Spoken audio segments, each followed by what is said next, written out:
and they're concentrating on income, and income is short term. Tell me your experience about helping people build wealth, and in terms of maybe it's been an alien language to them, even haven't thought about it that way. Maybe they've been told just get a will and everything will be okay. Tell me about your experience. Yeah, it's very interesting. There's so many angles and nuances to this conversation. A lot of our beliefs come from a very young age, right? So it depends on, I'd say, the household that you lived in, the experiences that you've had, the language that was used around you when you were growing up.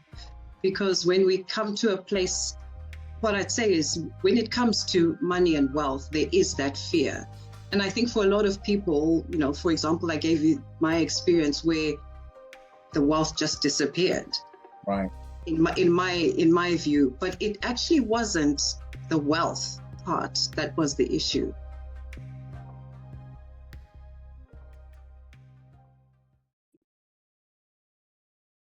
And today I have the absolute pleasure to be in conversation with Tsitsi Mutiti. Now, it's so important that we have this conversation. And she is known as a wealth coach. She's been in the wealth management industry for over 10 years. So not someone who started last week, last month, whatever. She's been doing this for over 10 years.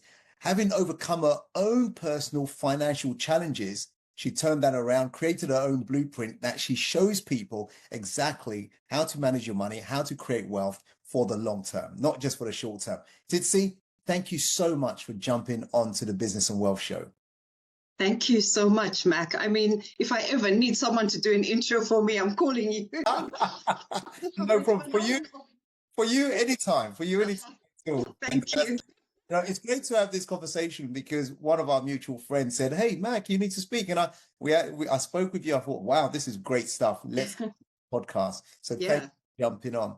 Now, for those who don't know you, tell us a little bit about your background and how you got into doing the work you're doing now. Sure. Okay. So as Mac has said, my name is Tsitsi Mutiti.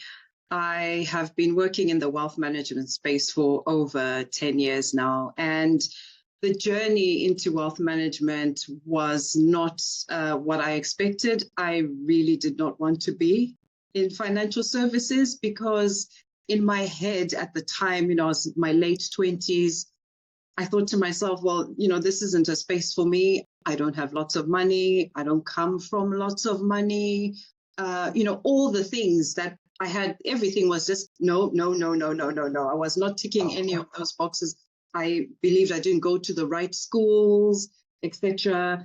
And also, the year that I joined financial services, it was a year after I'd moved to the UK from Zimbabwe. So you can imagine, I'm coming from Africa as well. The Zimbabwean economy had been falling apart, and it was I just thought, money, finance, nah, it's not a place for me. But I was offered a role as a secretary for a team of investment managers, which I accepted reluctantly. I wanted another role, which was for an international firm, so nothing to do with finance. And after a few weeks, I said to myself, I'm going to leave this place within 3 weeks. It's been almost 18 years. You've been 3 years, 3 weeks into 18 years now. Yeah, I know. Can you imagine? So, I got so interested, Mac, in what I was seeing happening around me. People were talking about money and dealing with money in a way I had never experienced before. And they were making it grow. But not only that, they were growing it, they were protecting it, and it was actually being passed down to the next generation in some instances. Right. We were looking after funds for families, and these accounts had been set up 10, 20, 30, many years ago. And it just blew my mind because I thought to myself, how come no one's ever told me about this? How come I didn't hear my parents talk about this. And if I rewind a bit to my earlier years, my parents actually passed away when I was quite young. Okay. So I experienced that transition of, having the breadwinners there, and then, the bit where inheritance is supposed to happen. So there was some sort of inheritance that happened. We got the house, the family home, right. But that kind of disappeared because we were living in a country where the economy was I'd say, falling apart. Sure. And also everyone was just struggling with money and finance at that point in time because there was such an upheaval when it came to the economy. So my experience of wealth was, yes, there is wealth because, I grew up in a fairly upper middle class family, but my experience was that wealth disappears. So wealth really isn't something that one should focus on. And then fast forward, several years, I'm now in this environment where it's like, yeah, wealth is, you should focus on it. You can build it, you can grow it, you can pass it on to the next generation. And I just said to myself, I want to know more about this. Indeed. A lot of people, when people talk about wealth, they have a negative connotation to it, almost like a dirty thing. Don't talk about this. But essentially, it's so important. And a lot of small business owners don't even think about building their business for wealth or just building what they're doing for wealth. And they're concentrating on income, and income is short term. Tell me your experience about helping people build wealth. And in terms of maybe it's been an alien language to them, even haven't thought about it that way. Maybe they've been told, just get a will and everything will be okay. Tell me about your experience. Yeah, it's very interesting. There's so many angles and nuances to this conversation. A lot of, our beliefs come from a very young age, right? So it depends on, I'd say, the household that you lived in, the experiences that you've had, the language that was used around you when you were growing up. Because when we come to a place, what I'd say is when it comes to money and wealth, there is that fear. And I think for a lot of people, for example, I gave you my experience where the wealth just disappeared. Right. In my view, but it actually wasn't the wealth part that was the issue. It was the fact that I had experienced loss there at an early age. My parents passing away gave me a script in my head that anything that is of value to me will be taken away. Yeah. So, and, I only figured this out in my late 30s, early 40s, that's what was going on.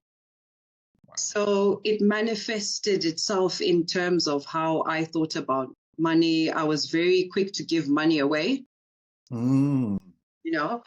So someone like that who's maybe a giver will focus maybe on income because they're thinking about how can I spend this? How can I give it away? How can I support people, etc. A lot of small business owners are trying to solve a problem, but they're also looking for a financial solution, I find, most of the time. How can I either, make enough money so I can leave my current role, or how can I make more money so I can support my family or build a lifestyle that I want? And all of that is about income and spending initially. And as you said, it's very short term.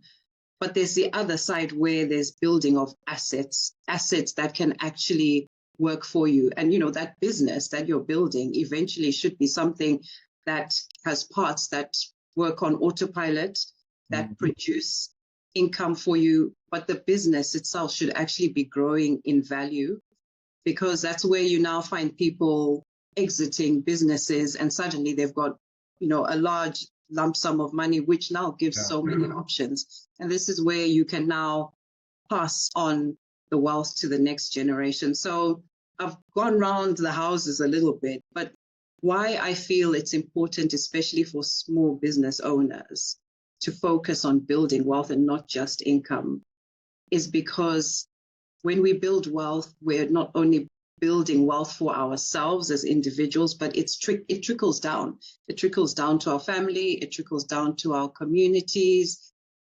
And sometimes you don't see it trickling down in monetary terms, but when people are watching you and the impact you're having and what you're building, they'll be thinking, I want to do that. If she can do it, maybe I can do that. And can you imagine what that does for a community when everyone's thinking in that way? And for me, that's how I look at wealth. I've learned over the years that there's the financial side of it, but there's so much more to it. There's the spiritual side of it. There's the mental side of it. There's the community side of it as well. So how does an ordinary business owner, a small business owner who's focused on, look, I need to bring enough sales in, I need to pay the bills, I need to focus on cash flow, and now you're telling me I need to really start thinking about the future. How can they start doing that in a very systematic way using your blueprint, your systems? Yeah, so my blueprint has got 7 steps to it, and I call it the Choices Blueprint. Okay. And the first step to the Choices Blueprint is actually clarity. Where are you now in your personal life? Because let's face it, our personal life will impact the business, especially when we're starting out. So where are you now, and where do you want to be? And then we work on trying to plot out the different steps or the different stops that you need to go on. And I always use the analogy of if you're planning for a holiday. We take a lot of time to plan our holidays, right, to the smallest minutia of how long do I want to have a layover if you're having connecting flights and all of that. But most things, especially money, we're not taking time to plan. So I think clarity is really important. What are you doing this activity for? What is the ultimate destination? And then from there, it's about putting together a plan. And I'm a strong believer in planning because, there's that saying, if you fail to plan, you plan to fail. Yeah. And sometimes in our plan, we need to put up our hands and say, I need help. I've been building the wealth conversation for several years now, and it's been a labor of love because I want to help people through financial coaching, but I was doing it alone for a very long time. And I recently got a virtual assistant, and it has changed my life because it's helped me now focus on the income generating stuff, which is so important. So I'm a strong believer in finding one small thing that you can delegate. And yes, sometimes it will cost some money, but you may, think about it in a creative way. How can you maybe collaborate with other people? Yeah. Because collaboration actually helps to speed up, the journey. And you might find that it's actually easier to generate revenue by teaming up with other people. Absolutely. So you mentioned the blueprint, and you take your clients through that step by step for them to get clarity on what it is they want to build. And do you find the wealth conversation a common thing, or that's something you're educating people into? That it's definitely the latter. And it's funny because I was actually having a conversation with somebody about my podcast, which is called The Wealth Conversation. And I was telling them how I came up with the name, The Wealth Conversation. And again, it's because I went through a period where I wanted to talk to people about what I was going through financially. At that point in time, I had a lot of debt and a lot of shame. I was trying to do so many things, and you're trying to do this over here, trying to do that over there, and things weren't working. And I thought everyone around me had it together. And it took one conversation with a stranger to actually open up my eyes and get me to start thinking of things in a different way, but also take action on the stuff I was ignoring, i.e. the debt. So we are evolving, and it's in all communities. You know, sometimes people feel that certain communities are very, you know, don't talk about money at all, and others are better at it. But I've found, you know, I deal with high net worth people as an investment manager. I also deal with the average person when it comes to coaching, and we're all the same. Right. I would say we have our comfort zones when it comes to talking about wealth. Okay. And the biggest issue I found is lack of confidence in what we know. So, for example, I always use the example of a woman who has a family and she's running a household. If you think about most households where there's a husband and a wife, the woman tends to be the one who's running the household.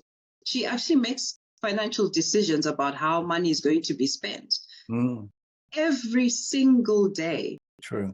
But when it comes to personal finance, what I get a lot of the time is oh, I don't know. My husband deals with that.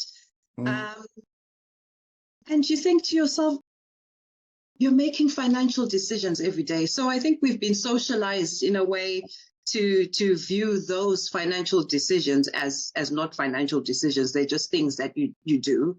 But that's actually working that financial muscle. And if we talk more and more about the smaller things, it becomes easier to start talking about what may seem like the big things, but actually the principles are the same.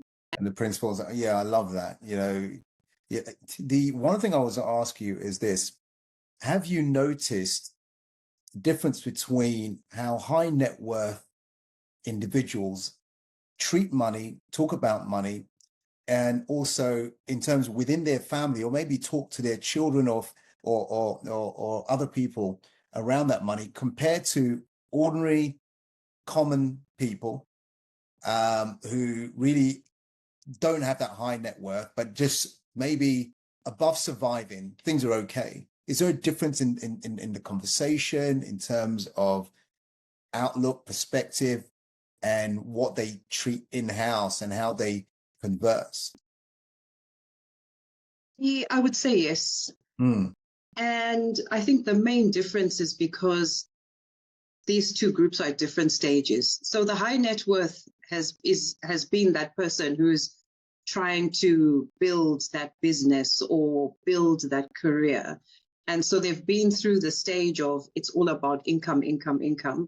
But they've also, whilst they've been producing the income, they've actually been setting aside, and maybe they were doing certain activities like investing, or even just simple saving. It's amazing how some of the high net worth people, all they did was put money in the bank, right, and save, but they were consistent with it.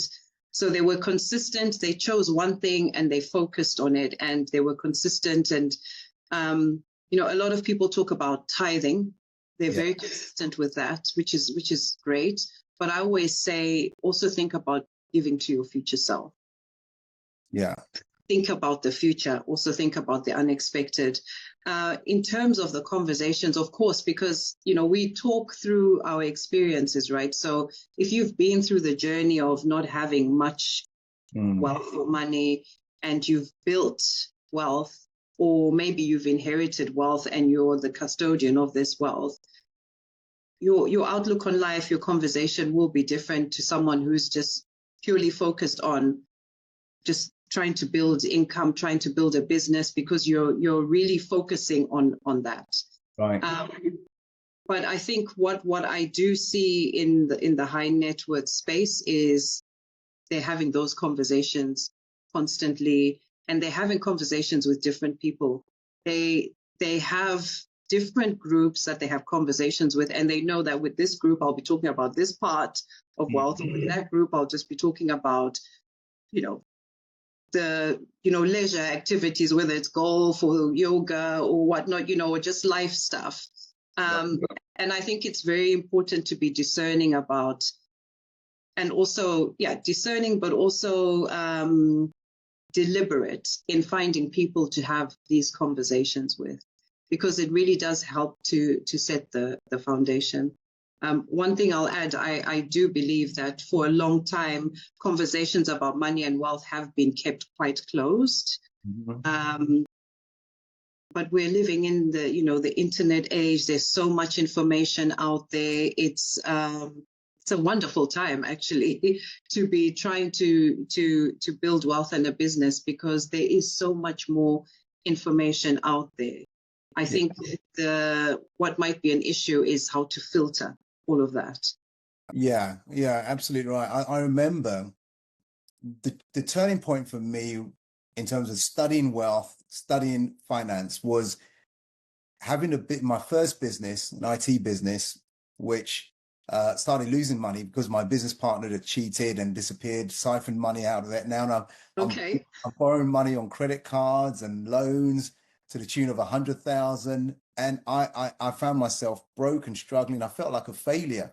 And I broke down and I fell into depression. But I started to realize, I started to think, how do wealthy people create wealth? How do successful business owners create successful businesses? Because certainly there's something I didn't know. I felt like such a failure in those days. This is nearly 20 years ago. And from that, I realized it's about learning this thing. And although I'd qualified with an MBA and I thought I knew about business, my business was failing, my finances were failing, my relationship, my marriage was failing, everything was failing. And it took personal development for me to understand that, look, for anything to change, I've got to change. Yeah. For my finances to change, I've got to study and change, and I've got to develop better and different habits in order for that to change. And so it's important. It's so great that what you're saying is, it doesn't matter. We've all had childhood programming, childhood conditioning.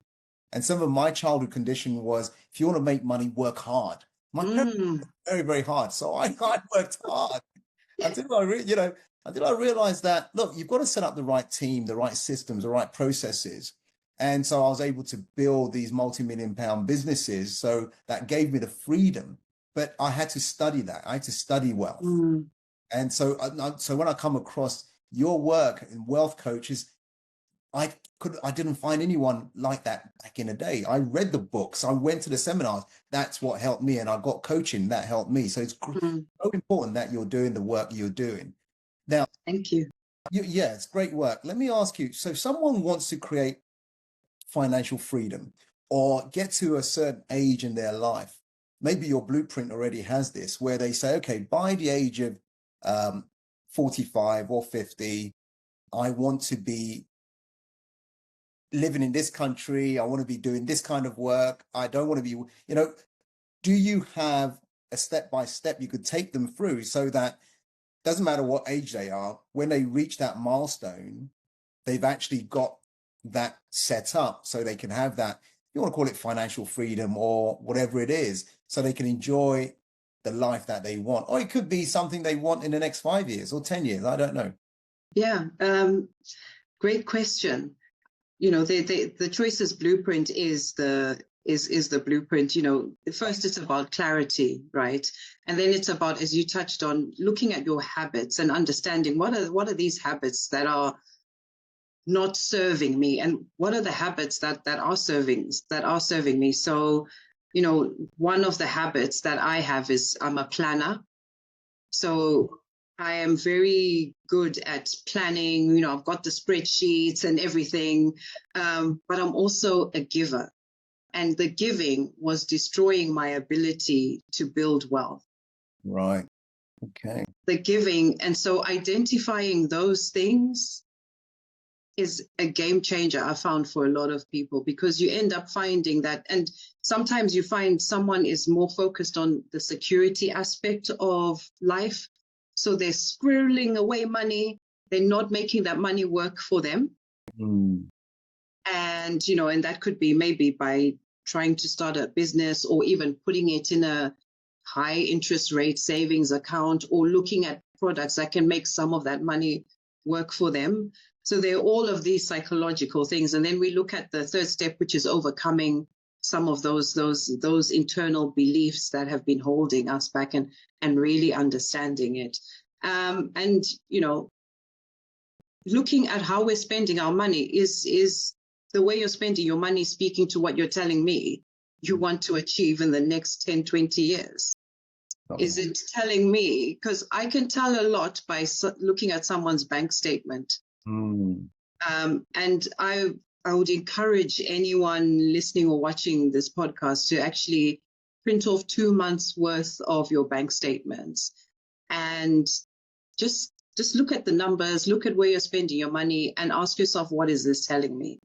Is this telling me a story? Is this the journey towards what my financial goals are, what my ultimate desires are for myself, my family, the next generation? It's fascinating. I love bank statements. So it's a good exercise to do. You know, it sounds simple, but it's so important. Many people don't do it. And that's one of the exercises I did years ago when I found myself struggling broke. I did what you just said, and with a pencil and a spreadsheet, started to look at where is all my money going. And so, as hard as it was, I started to cut out all the subscriptions for different things that were going out that actually I'm not using this, and minimize and simplify my expenses to the T, and start managing my money in a totally different way. And it was one of the my mentor at the time was T. Harv Eker, who wrote the book Secrets of the Millionaire Mind. Great book. And I went to his seminar. It changed the way I approached money, the way I approached wealth, from being broke to become financially free to becoming a multi-millionaire. There were steps and there were habits. And often I say to people that your wealth or your business can only grow to the extent that you grow. So you've got to learn and become self-aware of your, like you said, Tsitsi, your habits, how you're spending your money, where is it going? And it takes a certain level of discipline to do that, because not everyone has that discipline, right? Yeah. Discipline and commitment, which is another step in the Choices Blueprint. You know, you have to be committed to the plan.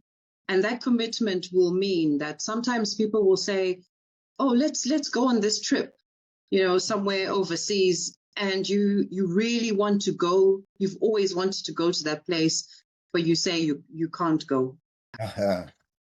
You know, it's those things. It's normally those small little things that are the things that end up taking us off track.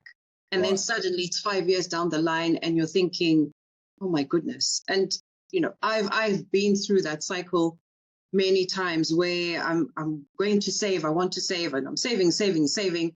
Then my giving habit comes in. Someone needs help. How much do you need? I give it to them. And in my head, I've worked out how I'm going to kind of replace that money. But then it takes so much longer to replace that money than when I was actually just being consistent and putting it, you know, just putting the money aside.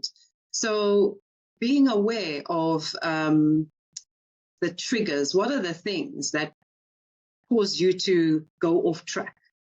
Right. And there's so many, which is why I also talk about our mental well-being as being part of our wealth journey. This is not about do you have a mental illness or no, it's what are the triggers? You know, we talk about it a lot when it comes to diet. I had a major sugar craving the other day. Let me tell you, I ended up buying a chocolate, a Coke, more stuff and at the end of the day, I was thinking to myself, why did I do that? So I now need to go back and what was the trigger? And we do that with money. Something triggers us. It could be an argument with someone. It could be something we've seen on social media. It could be a good news.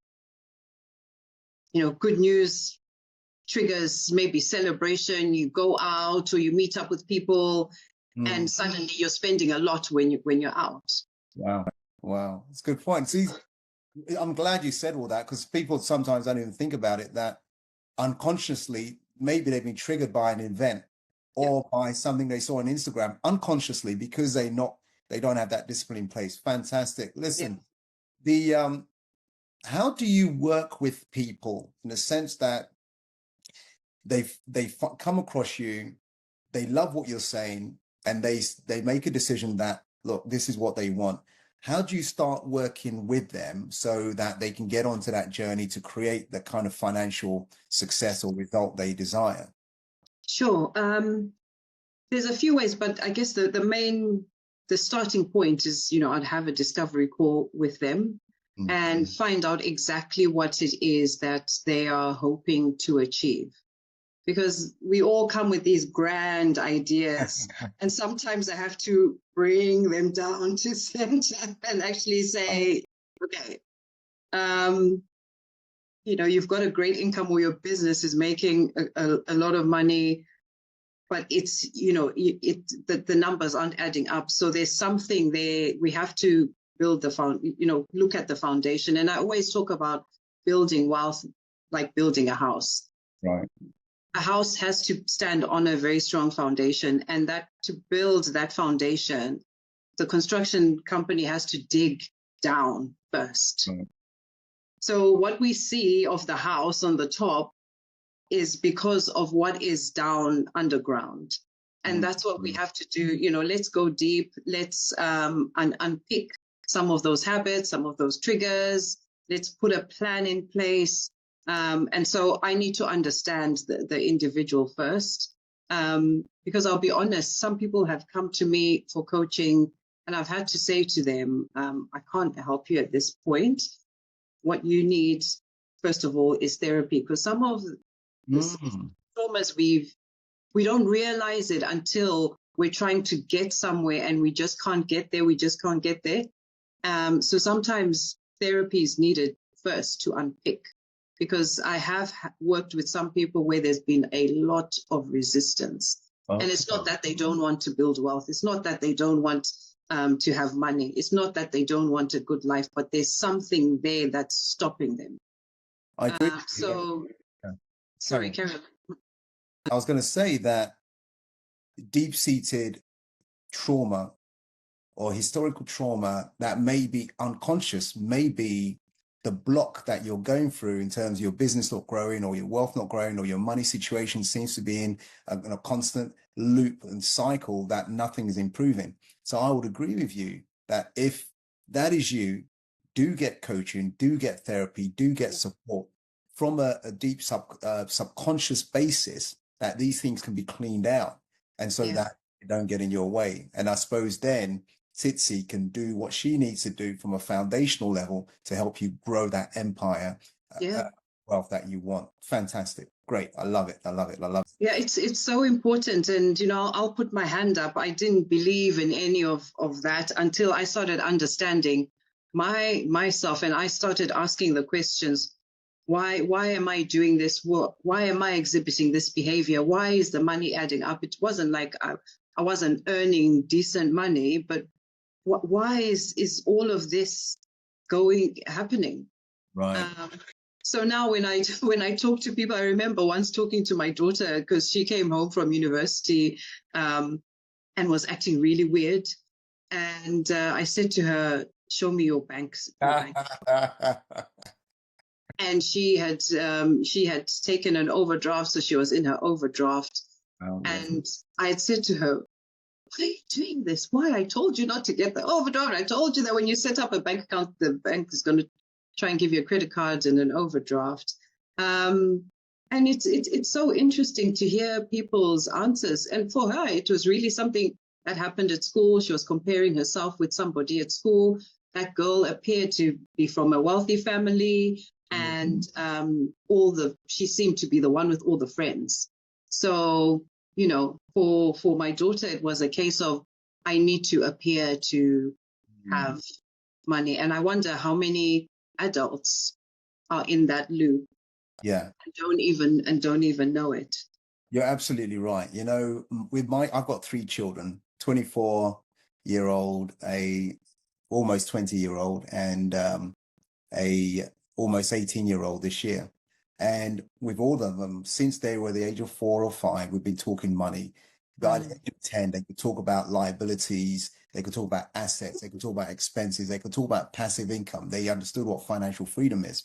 But as they've grown older, the practical aspects of it, similar to your daughter, was sitting down with them and say, okay, let's have your bank statement. Let me see your your budget sheet. So they got income and expense sheet. Okay. And they understand that they have to do whatever they have to do to keep spending less than they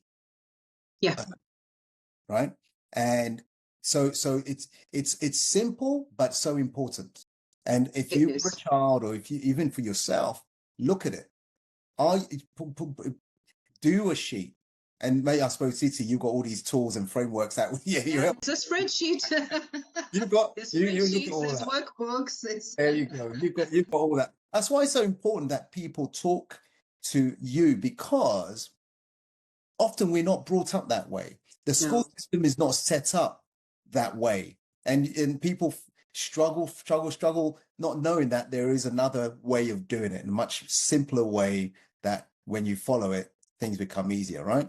I couldn't agree with you more.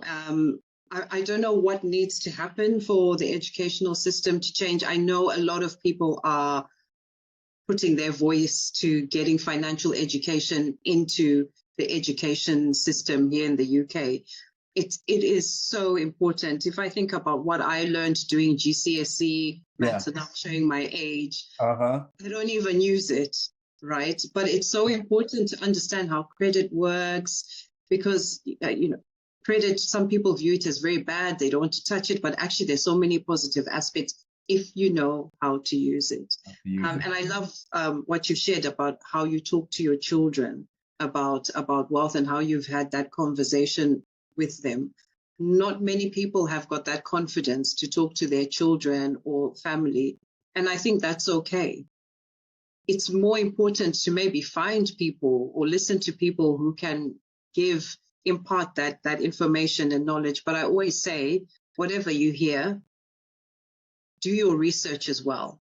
Find out for yourself, because there's the best way to learn and remember something and to act on something is if you go and you find out for yourself, do the research and understand it in your own way. Absolutely. Listen, wanting, exactly. For those who want to reach out to you and learn more from you or connect with you, what's the best and easiest way for them to do that? So I would say the easiest way is to subscribe to the Wealth Conversation podcast. It's on YouTube, Spotify, and Apple Podcasts. Okay. I'll be releasing season 3 shortly, and there's a lot of information on how you can connect with me on the podcast channel. You can also connect with me on LinkedIn. I come up as Tsitsi Mutiti Chartered FCSI, but I'm sure if you just put Tsitsi Mutiti, you'll find me. We'll put the details on the show notes anyway. Carry on.